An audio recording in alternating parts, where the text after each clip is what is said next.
Salut à tous, on se retrouve aujourd'hui pour une nouvelle vidéo et comme vous avez pu le voir dans le titre, on va de nouveau parler des RTX Super, le refresh de l'architecture Turing. Alors j'en avais déjà parlé il y a 3 semaines avec les 2060 et 2070 Super que j'avais pu recevoir par Nvidia.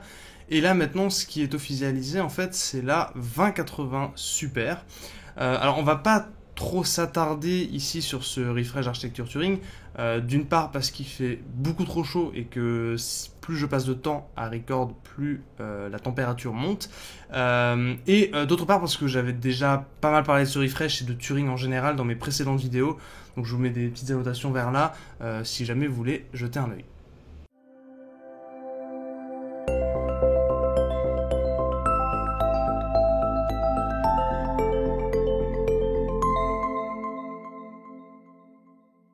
Alors du coup sur le papier cette 2080 Super c'est une 2080, c'est vraiment la même puce, toujours la Turing TU104 qu'on trouve aussi sur la 2070 Super, mais comparé à la 2080 on gagne 2 shadings multiprocesseurs, ce qui fait passer de 2944 à 3072 Q d'accord, on gagne 128 Q d'accord, et on a aussi une mémoire vidéo qui est un petit peu plus rapide, qui passe de 14 à 15,5 gigaoctets secondes. Évidemment comme pour les autres super, étant donné que c'est le refresh d'architecture Turing, on a des fréquences de base qui sont plus élevées. On a le boost qui passe de 1710 à 1815 MHz, soit un gain de 115 MHz, et sur les customs on aura potentiellement des gains encore plus élevés. Mais sinon, en dehors de ces améliorations, on est vraiment sur la même puce TU104 quasiment que la 2080 non super. Ce qui fait qu'on n'a pas le même effet que la 2070 Super qui a carrément changé de puce et qui est passée d'une TU106 à une TU104. Du coup, pour récapituler au niveau de la gamme, j'ai complété un petit peu le petit tableau que je vous ai déjà présenté dans mon autre vidéo qui permet d'avoir une bonne petite vue d'ensemble des caractéristiques des cartes, avec pour rappel du coup les RTX 2070 et 2080 qui sont maintenant en fin de vie, puisque les versions Super remplacent ces cartes-là. Tout ça c'est bien joli, mais on va regarder maintenant un petit peu ce que ça donne niveau perf. En point de comparaison, j'avais pas de 2080 Founders, donc j'ai comparé avec une 2080 Custom de chez PNY, qui est légèrement overclocké d'usine, on y reviendra. J'ai pas trop focus sur les benches en 1080p pour ces deux cartes là, parce que je commençais vraiment à être CPU limited en 1080p sur BF5, et pourtant j'avais un 8700K, donc c'est pas non plus mauvais. Ce qui est un bon petit rappel sur le fait que si vous voulez jouer avec des très hauts FPS sur un écran 144 Hz ou 200 Hz par exemple, avec des cartes haut de gamme comme celle-là, il faudra vraiment faire très attention à prendre un processeur qui sera capable d'assumer en fait une carte graphique aussi puissante. Du coup, pour voir un petit peu les gains, j'ai fait plutôt des benches en 1440p cette fois. Sur BF5, entre la 2080 Custom et la 2080 Founder, j'ai gagné 2%.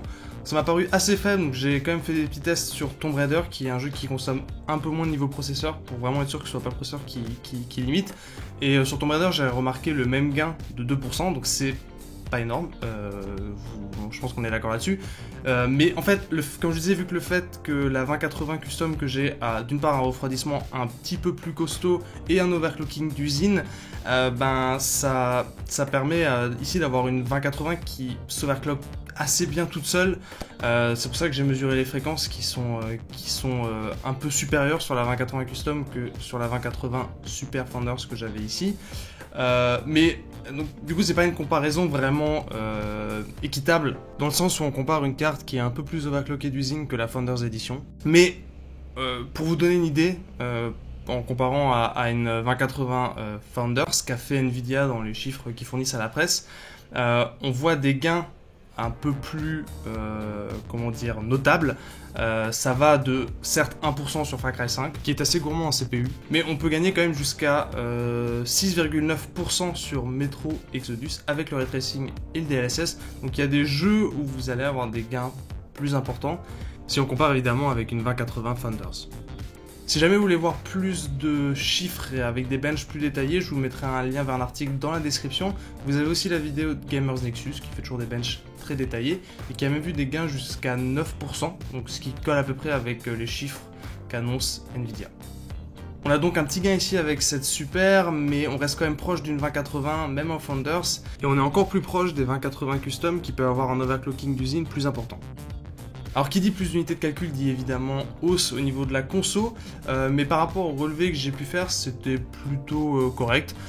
Sur mes mesures, la consommation passe de 197 à 215 watts sur BF5 en 1440p, sans utiliser les RT ni Tensor Core. On arrive déjà au dernier point de cette vidéo, on va parler un petit peu du prix. Malheureusement, c'est un point qui fâche un tout petit peu sur cette 2080 Super.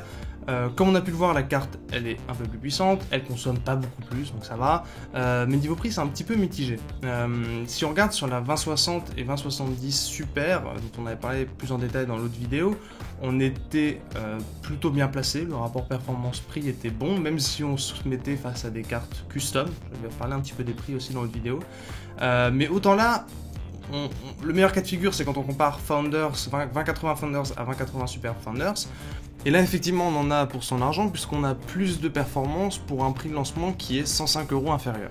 Mais le truc, c'est que en ce moment, les 2080 Custom, qui ont quand même bien baissé en prix, sont plutôt dans les 610 €, 610, 650, comme j'ai pu le relever récemment, ce qui est 135 € moins cher que la 2080 Super Founders d'NVIDIA.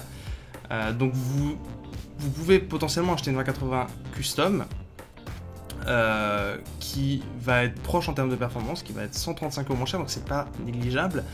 Et en plus, la 2080, comme je disais, est désormais en fin de vie, mais il y a encore du stock, donc on aura potentiellement des promos un petit peu plus importantes que là ce que j'ai relevé à 610 €, parce qu'il y a certains vendeurs qui vont potentiellement vouloir écouler du stock.